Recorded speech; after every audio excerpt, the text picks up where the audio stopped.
Hello guys, it's been a while, but this is another episode of Harris TV. So today what we're going to do is we're going to talk about the controversy between Brorilla and Glorilla.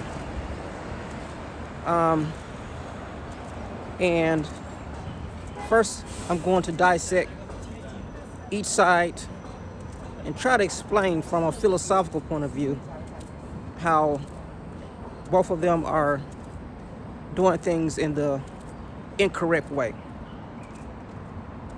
Due to my knowledge of philosophical background and research, I'm going to try to break this down and kind of explain to you guys how this could have been done and how it could have been approached in a better way.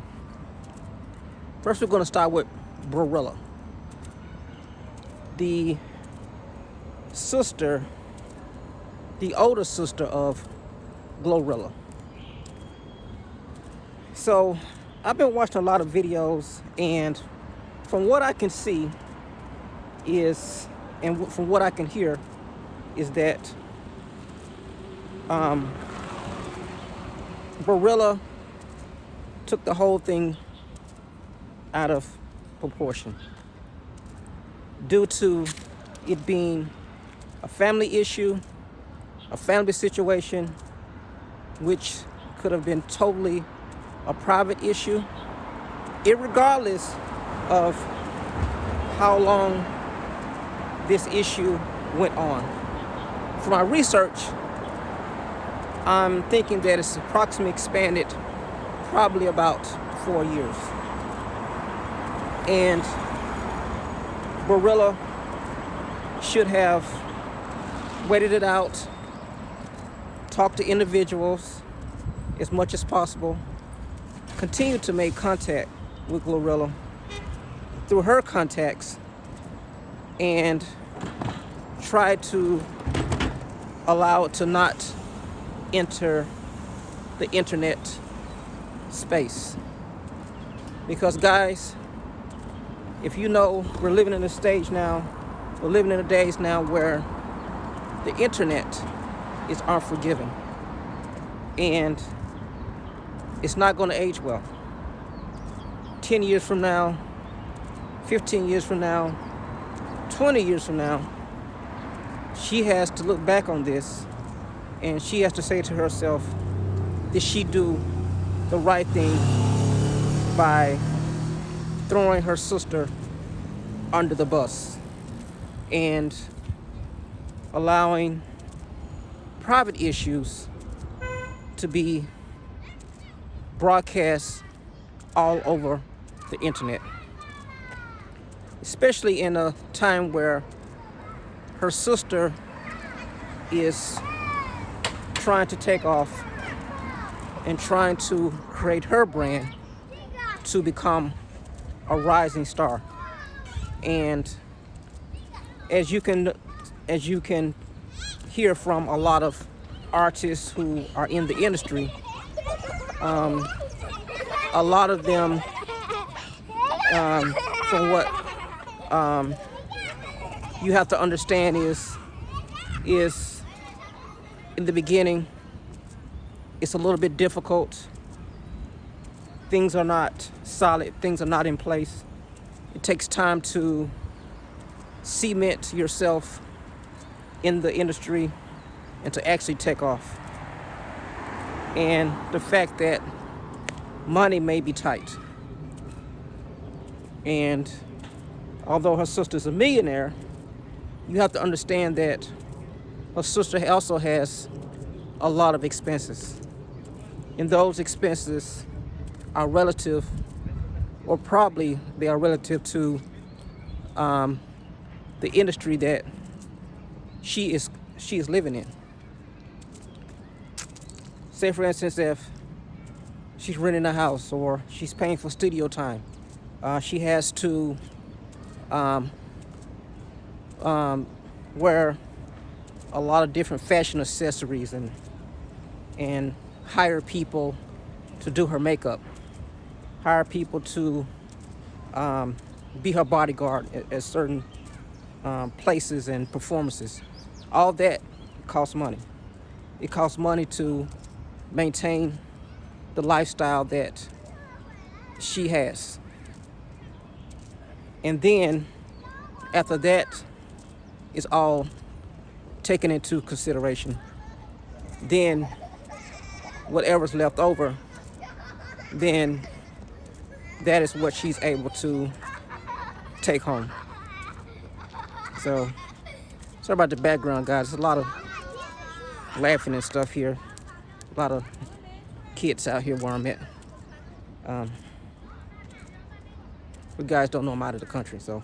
But anyway, she has to calculate all those expenses, and after those expenses I've taken into consideration, then she's whatever's left over, then she can freely spend that on things that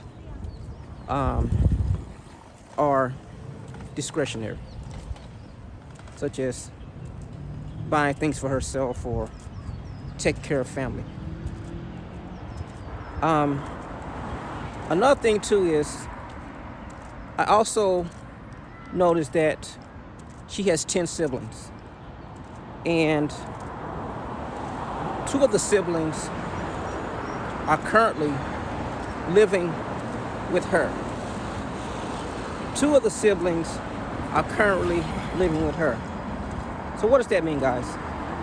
So that means that those 2 siblings that are living with her, apparently she has a good rapport and she feels comfortable with those 2 siblings that are currently living in her house. And she feels the closest with those 2 siblings. So we have to understand and have to count out the idea that she left all of her siblings behind. And we also have to understand that she may believe that not allowing certain people into her circle until she continues to take off, not allowing certain people to be in her private life, will help her brand and also to protect her brand. And she may also believe that certain individuals that she knows personally, we call it, in our community, we call them messy. Messy people are people that often keep up a lot of ruckus. They often keep up a lot of problems. They often keep up a lot of issues. And they are never at peace with themselves. As long as that they can commit issues, raise issues, cause problems, that's the way in which they feel happy. That's the way in which they feel peace, is by causing issues and causing problems, which is quite sad. So we also have to look at that side of the story. And I hope Brorilla understands that whatever she has done, that she is at peace with it, that she feels comfortable with whatever she has done, because at some point you have to understand that she is going to have to understand that these are things that she's going to be able to look back on in the future and say to herself that you did do the right thing with your sister. Was that right? Did I go right by her? If not, she will have to bear that issue. She will have to bear that cross. Now, let's look at the side of Glorilla. To be honest, when you're that high up on the totem pole, when you're that high up in your industry, in your field, then it is important, it is very important that you protect your brand. It is important that you prevent from damaging the brand that you have created for yourself and the brand that you want to create for yourself in the future. And what Brorilla should have done was she should have been silent through the whole issue. She should have disconnected herself from anything that was being said by Brorilla, to protect and to cover at all costs the brand that she has built.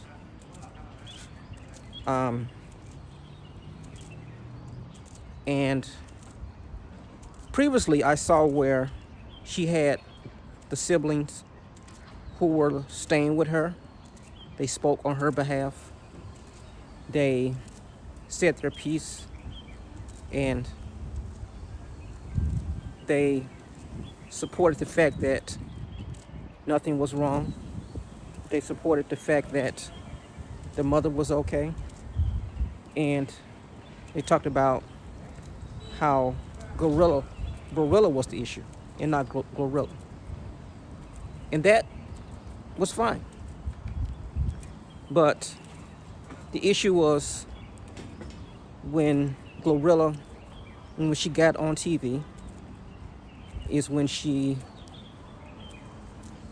spoke her mind and she tried to defend herself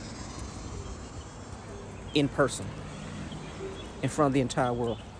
That's where she made the mistake. As an entertainer, as a person that's high up on the totem pole in the industry, you, at that point, are supposed to separate yourself from anything that might destroy what you have created. And so by doing that, that may have knocked 70% off of the brand that Brorilla has made for herself over these 4 years. Guys, we have what you call a concept which is called stoicism. And stoicism refers to being able to control yourself and to control your emotions. And I suggest if Brorilla watches this video that I have created, maybe not, but if she does run across it, I suggest that she looks into that and that she looks into this philosophy and try to incorporate it into her life, and in the future move forward and use this concept, this philosophical concept, if in fact she runs into this issue again. Okay, guys, that's my take on both sides of Brorilla and Glorilla, and I hope you guys enjoyed this video, and I hope that you continue to watch my videos at Harris TV, and please don't forget to click and subscribe. I'll catch you guys later.